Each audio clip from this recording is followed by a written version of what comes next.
Hello दोस्तों, good morning. स्वागत है एक बार फिर से आप सभी का एमजेटी एजुकेशन में। दोस्तों आज है 27 अगस्त और आज की वीडियो में हम लोग 27 अगस्त 2024 की बात करेंगे करंट अफेयर की। तो पूरी वीडियो आपको ध्यान से देखना है। वीडियो में मैं आगे बढ़ूं इससे पहले आप सभी एमजेटी फैमिली वालों को जन्माष्टमी की बहुत बहुत शुभकामनाएं। कमेंट बॉक्स में आप लोग भी हैप्पी बर्थडे कृष्णा लिख दो। चलिए शुरुआत करेंगे लास्ट डे के रिवीजन से। रोजाना की तरह 1 मिनट में हम लोग कल का रिवीजन करेंगे, फिर आज की तरफ बढ़ेंगे। कल हम लोगों ने क्या पढ़ा था कि पीएम मोदी जब यूक्रेन की यात्रा पर थे तब वहां पर यूक्रेन को इन्होंने भीष्म क्यूब भेंट किया। कितनी संख्या में? 4। भीष्म का फुल फॉर्म भी यहाँ पर लिखा गया है। भारत ने अभी हाल ही में दोस्तों रूमी 1 नाम से अपना पहला रीयूजेबल रॉकेट का परीक्षण किया है, इसे लॉन्च किया है। आईटीबीपी का अतिरिक्त महानिदेशक का पद मिला है संजीव रैना को। इसके अलावा डाक विभाग ने फिलेटली को प्रोत्साहित करने के लिए दीनदयाल स्पर्श योजना शुरू की है। पीएम मोदी के शासन में अभी एक पुस्तक लिखी गई है, पीएम मोदी के शासन के ऊपर तरुण चुग के द्वारा ये पुस्तक लिखी गई है। नाम है पुस्तक का मोदीज गवर्नेंस ट्रायम्फ। इसके अलावा BPCL Bharat petroleum corporation limited ने दोस्तों बिहार में ड्रोन बेस्ड वन रोपण परियोजना शुरू की है। नाम है अरण्य परियोजना। ठीक है ना, ये नाम याद रखना, अरण्य परियोजना। इसके अलावा दक्षिण भारत का पहला आदिवासी पुस्तकालय कानू कर्नाटक में खोला गया। और अभी शिखर धवन ने संन्यास की घोषणा की है क्रिकेट के सभी प्रारूपों से। झारखंड के अम्बान में अंडर-17 विश्व कुश्ती चैंपियनशिप हुआ और इसमें भारत की टीम ने टीम इवेंट में गोल्ड जीता है। सेबी ने अभी 5 साल के लिए बैन कर दिया है अनिल अंबानी को। 5 साल के लिए बैन प्लस 25 करोड़ का जुर्माना। और भारतीय विमानन प्राधिकरण यानी एयरपोर्ट अथॉरिटी ऑफ इंडिया के अतिरिक्त अध्यक्ष बन गए हैं नए एम सुरेश। ओके, तो ये टॉप 11 करंट अफेयर के क्वेश्चंस थे कल की वीडियो से जिनका आपने किया है रिवीजन। अब आगे बढ़ेंगे हम लोग, लेकिन एक जरूरी बात। देखो टेलीग्राम बैन होने वाला है, इसको लेकर के कल दिन भर खबरें चली। आज भी आप दिन भर में आप यही देखने वाले हो, टेलीग्राम बैन होने वाला है। ठीक है, तो ऐसे में अब लोगों के बीच में चिंता है कि पीडीएफ कहाँ से मिलेगी। तो देखो हमने पहले से ही प्रिपरेशन कर रखा था, अपना प्लेटफॉर्म बना रखा था। आप एमजेटी ऐप पर जाइएगा, फ्री पीडीएफ वाले सेक्शन में जाकर के आप सभी पीडीएफ फ्री में डाउनलोड कर सकते हो। तो कोई दिक्कत नहीं है, बैन होगा तो भी हम लोग यहाँ से डाउनलोड करेंगे। ठीक है ना, आपको परेशान नहीं होना है। एमजेटी ऐप पर जाइए, फ्री पीडीएफ यहाँ पर अवेलेबल की जाती है, डेली वीकली मंथली हर प्रकार की आप यहाँ से डाउनलोड कर पाओगे। खूब सारा सर्वर हमने खरीद रखा है, तो आप जाओ जाओ डाउनलोड करो आराम से। चलिए पहला क्वेश्चन, किस व्यक्ति की जयंती पर प्रत्येक वर्ष 29 अगस्त को राष्ट्रीय खेल दिवस मनाया जाता है? तो राष्ट्रीय खेल दिवस दोस्तों प्रत्येक वर्ष मनाया जाता है मेजर ध्यानचंद जी की जयंती के अवसर पर। मेजर ध्यानचंद जी हॉकी के जादूगर कहे जाते थे। कहा जाता है कि एक बार हिटलर ने भी इनको कहा था कि आओ हमारे देश से खेलो, हमारी तरफ से खेलो, लेकिन ये माने नहीं थे। तो हॉकी के ये जादूगर थे। हॉकी में इंडिया में शुरुआत से ही मेडल आते रहे हैं, आपने भी इस बार भी देखा ब्रॉन्ज मेडल आया है। भारत ने 13 मेडल अभी तक हॉकी में जीते हैं, जिसमें 8 गोल्ड शामिल हैं। ठीक है, तो इनके टाइम से ही शुरुआत हुई थी, इन्होंने ही समझो एक प्रकार से शुरुआत किया था भारत को मेडल दिलाना ओलंपिक्स में। हॉकी के जादूगर के जयंती के अवसर पर 29 अगस्त को राष्ट्रीय खेल दिवस मनाते हैं। अच्छा, राष्ट्रीय खेल दिवस के ही दिन राष्ट्रीय खेल पुरस्कार भी दिए जाते हैं। राष्ट्रीय खेल पुरस्कारों में आप अर्जुन अवार्ड सुनोगे, ठीक है ना, और अब तो मेजर ध्यानचंद खेल रत्न अवार्ड भी दिया जाता है, वो भी सुनोगे आप। इसके अलावा द्रोणाचार्य अवार्ड सुनोगे, ये सब भी दिए जाएंगे। आज 27 अगस्त है, परसों इसकी भी घोषणा की जाएगी। ठीक है, चलिए तो केंद्रीय खेल और युवा मामलों के मंत्री डॉक्टर मनसुख मंडाविया जी हैं। अगला, किस राज्य के मुख्यमंत्री ने सुभद्रा योजना शुरू की? ये बहुत इंपॉर्टेंट क्वेश्चन है।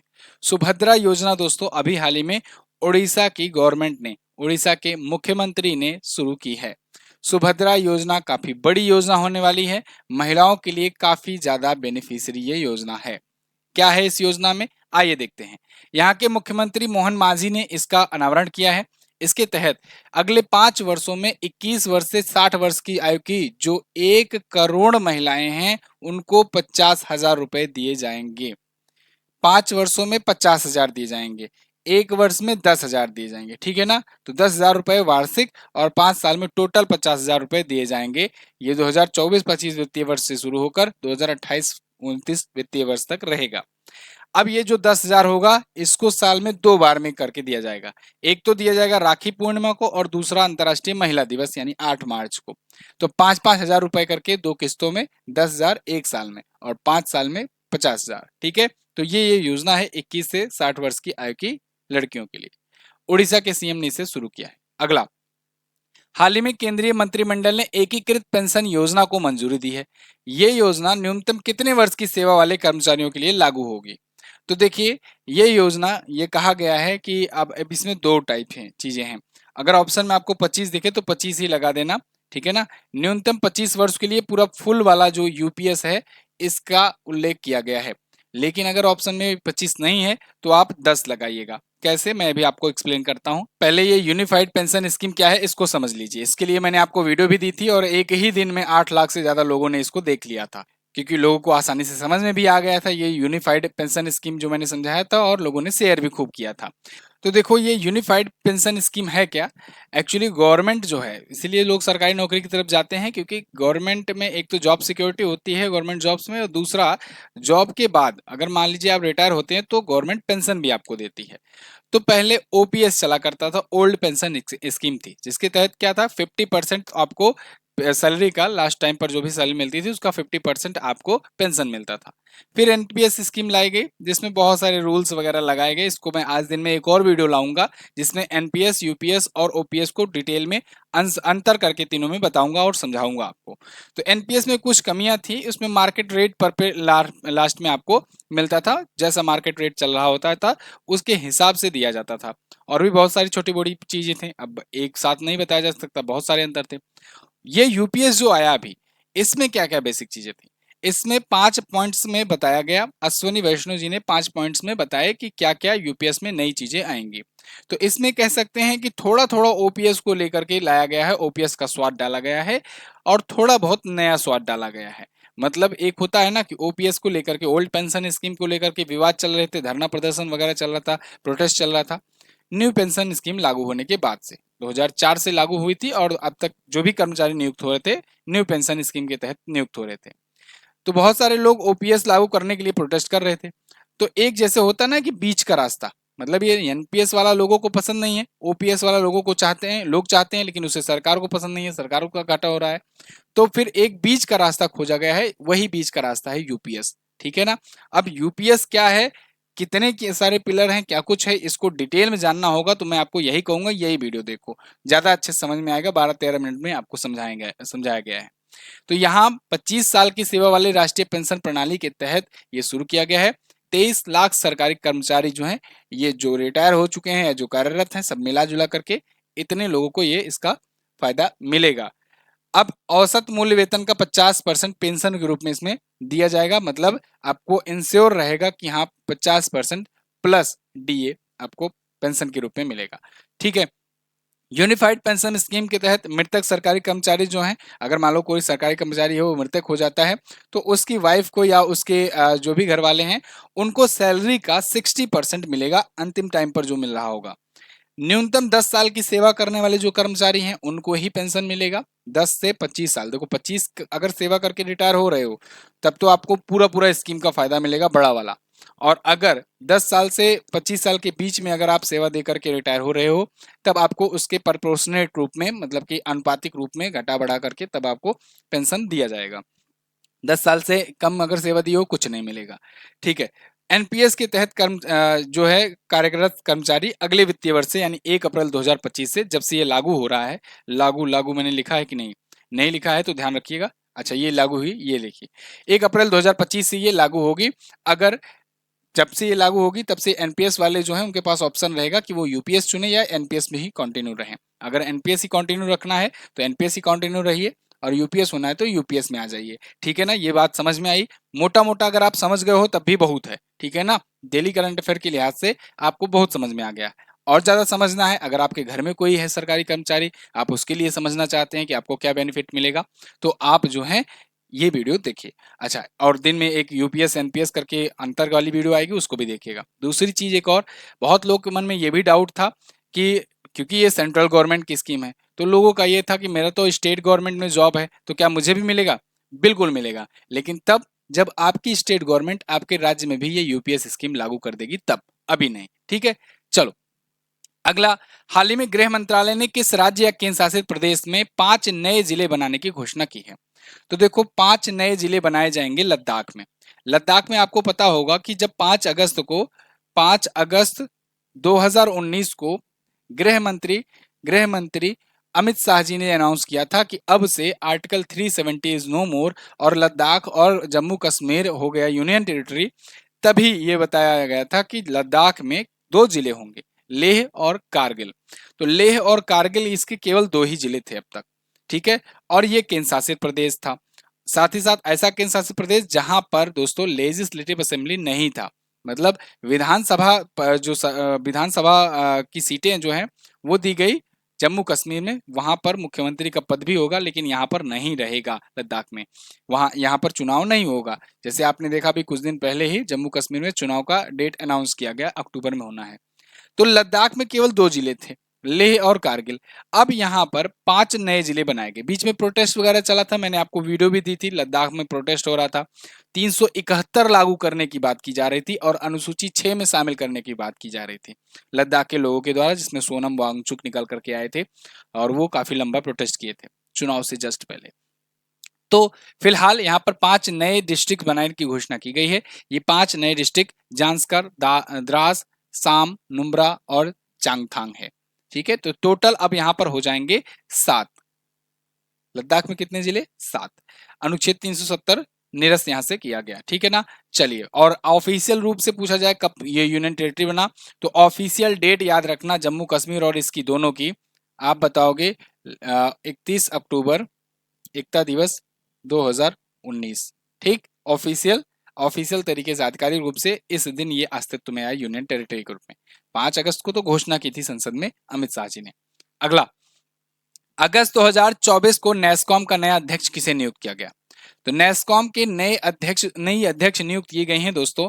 कौन? सिंधु गंगाधरन। सिंधु गंगाधरन आपको यहाँ पर दिख जाएंगी, ये थोड़ा थोड़ा अंजना ओम कश्यप की तरह लग रही है ना। चलो, तो सिंधु गंगाधरन जो है ये एसएपी लैब्स इंडिया की एमडी हैं। तो इनको नियुक्त किया गया है। ये एसएपी लैब्स इंडिया में पहली महिला नेतृत्वकर्ता के रूप में शामिल हुई थी। तो ये फिलहाल इस साल के लिए होंगी नेस्कॉम की चेयरपर्सन। आपको पता होना चाहिए, नेस्कॉम है हुआ या फिक्की हुआ, इन सब के लिए एक एक साल के लिए अध्यक्ष नियुक्त किए जाते हैं, ठीक है ना। या कोई बैंक का एसोसिएशन वगैरह हुआ, एक एक साल के लिए नियुक्त किए जाते हैं अध्यक्ष। तो इस साल के लिए अब इनको नियुक्त किया गया है, सिंधु गंगाधरन को, ठीक है जी। नेस्कॉम मतलब national association of software and service companies. तो जितनी सॉफ्टवेयर और सर्विस कंपनीज का एक एसोसिएशन है उसकी ये अध्यक्ष होंगी। ऐसे ही मैं बैंक एसोसिएशन की बात करता हूँ, इंडियन बैंक एसोसिएशन, उसका अध्यक्ष बनता है आईबीए।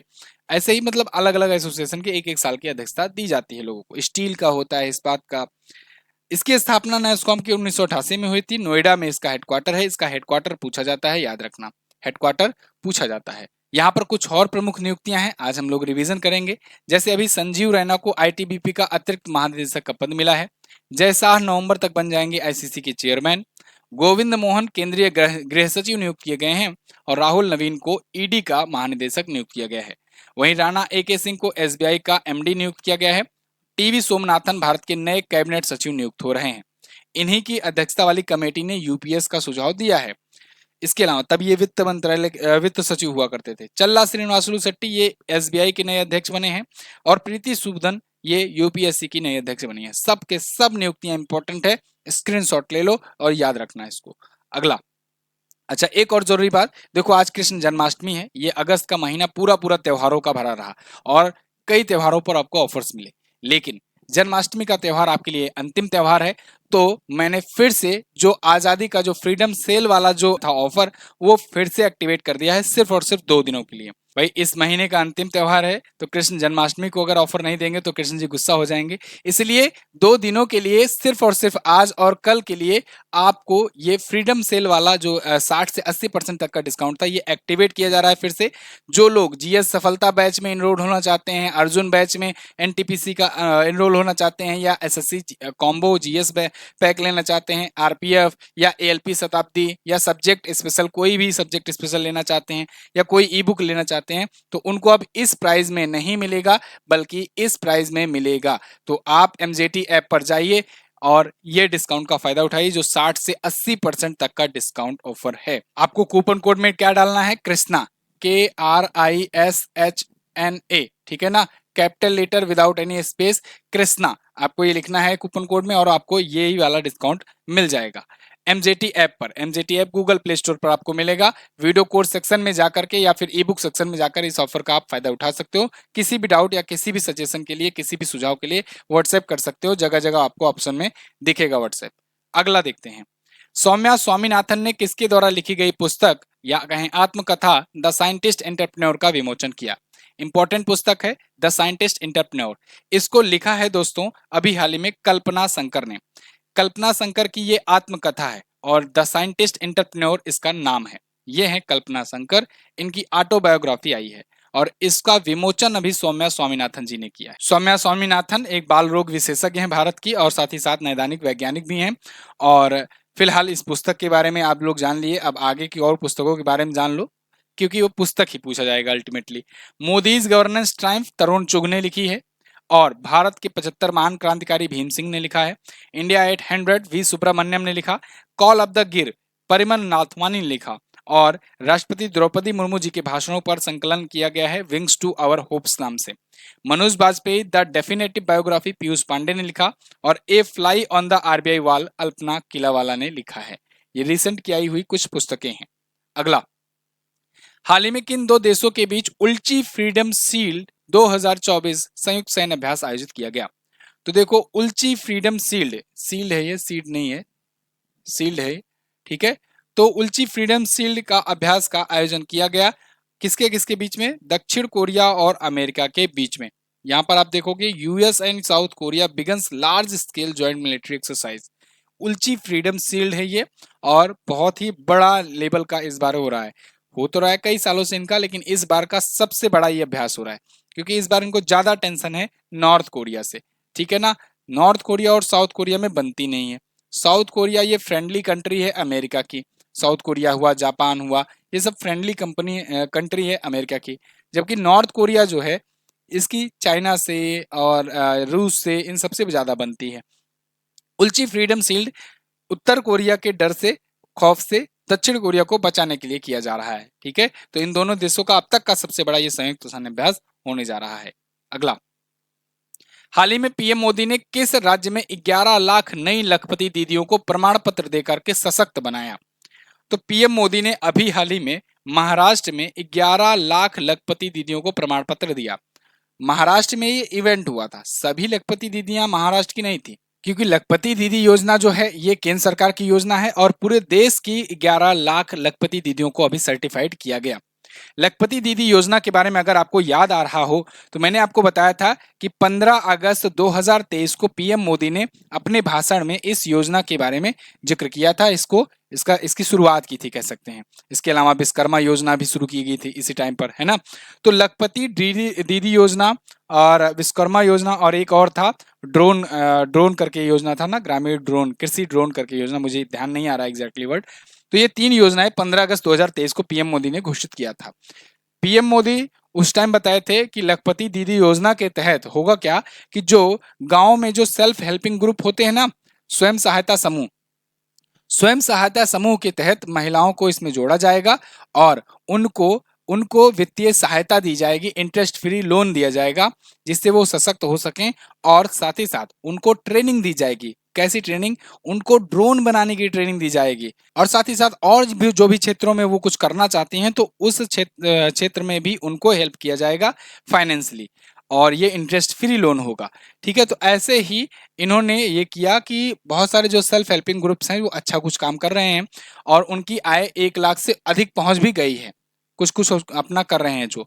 तो ऐसे 1 लाख से अधिक इनकम वाली लखपति दीदियां चुनी गई और 11 लाख नई लखपति दीदियों को ये सर्टिफाइड किया गया अभी, ठीक है, जो इस योजना का लाभ उठा करके अच्छा काम कर रही हैं, अपना एंटरप्रेन्योरशिप वाला काम कर रही हैं। तो पीएम ने सेल्फ हेल्पिंग सदस्यों को लाभ पहुंचाने के लिए 2,500 करोड़ का सामुदायिक निवेश कोष और 5,000 करोड़ का बैंक ऋण भी लॉन्च किया है। 5,000 करोड़ तक का लोन भी दिया जाएगा। राष्ट्रव्यापी वर्चुअल भागीदारी है, मतलब इसमें 34 राज्य और केंद्र शासित प्रदेशों की 30,000 स्थानों को कनेक्ट किया गया और एक साथ यहाँ पर सर्टिफाइड किया गया। इस योजना की शुरुआत कब हुई थी ये बहुत इंपॉर्टेंट है, इसको आप ध्यान रखेंगे।